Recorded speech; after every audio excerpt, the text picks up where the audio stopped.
Okay. Hello everyone, je m'appelle Anne-Gaëlle Salio, je suis une nouvelle professeure ici à Duke University. Alors avant de venir à Duke, j'ai enseigné dans plusieurs endroits, en France, en Angleterre, à l'université de York et à l'université d'Oxford. J'ai aussi enseigné aux États-Unis plus récemment à l'université de Johns Hopkins. Alors je propose un cours pour le semestre d'automne intitulé Upcast Eyes, Visuality and Approaches to the Real from 1945 to the Present Day.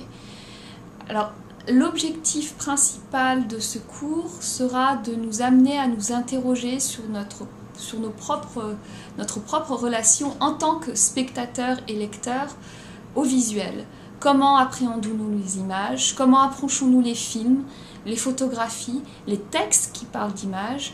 Comment comprendre les relations entre texte et images dans la littérature du XXe et du XXIe siècle et dans les films au XXe et au XXIe siècle? Aussi, comment analyser le gaze à la française? Alors, telles seront les questions abordées dans ce séminaire.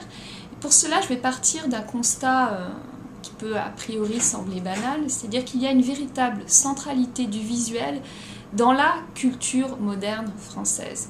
Mais à y regarder de plus près, c'est plus complexe, puisque d'un côté, il y a, on va dire, un courant de pensée française traversé par une méfiance des images, une méfiance envers les images. On peut passer par exemple à Jean-Paul Sartre, à Jean Baudrillard, à quelqu'un aussi comme Guy Debord. Mais de façon paradoxale, cette méfiance coexiste avec une obsession, voire une fascination pour les images. Depuis l'après-guerre, il y a eu une véritable explosion en France des pratiques cinématographiques.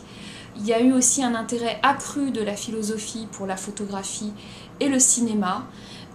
Il y a aussi on va dire un intérêt croissant de la part du milieu des belles-lettres pour la photographie et le cinéma aussi, et un développement de pratiques artistiques hybrides qui mêlent texte, film, photographie, théâtre, reportage. Alors, ce qui sera au cœur de notre exploration, ce sera véritablement l'articulation entre l'œuvre d'art et le réel dans lequel elle s'inscrit. Nous allons pour cela étudier des textes très variés. Par exemple, on va commencer par un texte qui est assez célèbre, qui s'appelle L'Amant de Marguerite Duras, un récit autobiographique où la photographie joue un rôle très très important. Puis nous ferons un cabinet d'amateurs de Georges Perec qui en fait invente une collection de tableaux imaginaires. Un roman aussi très récent de Tanguy Vielle, Cinéma, qui retranscrit en mots un film de Mankiewicz. Et puis de façon un petit peu plus dure, nous étudierons aussi un témoignage des camps de concentration, L'espèce humaine de Robert Antelme, qui en fait pose la question de l'image quand elle est poussée aux limites du représentable. Et bien entendu, nous compléterons tout ça par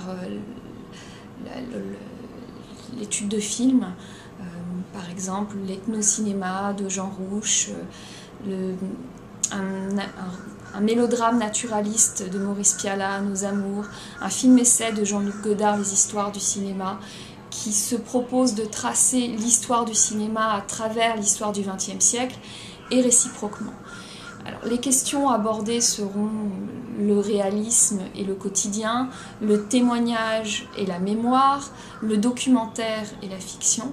Et une des caractéristiques principales de ce cours, ce sera un va-et-vient, que j'espère fécond, entre écrit théorique et œuvre d'art. Alors voilà, j'espère que vous viendrez très nombreux à ce cours et j'ai hâte de vous rencontrer très bientôt.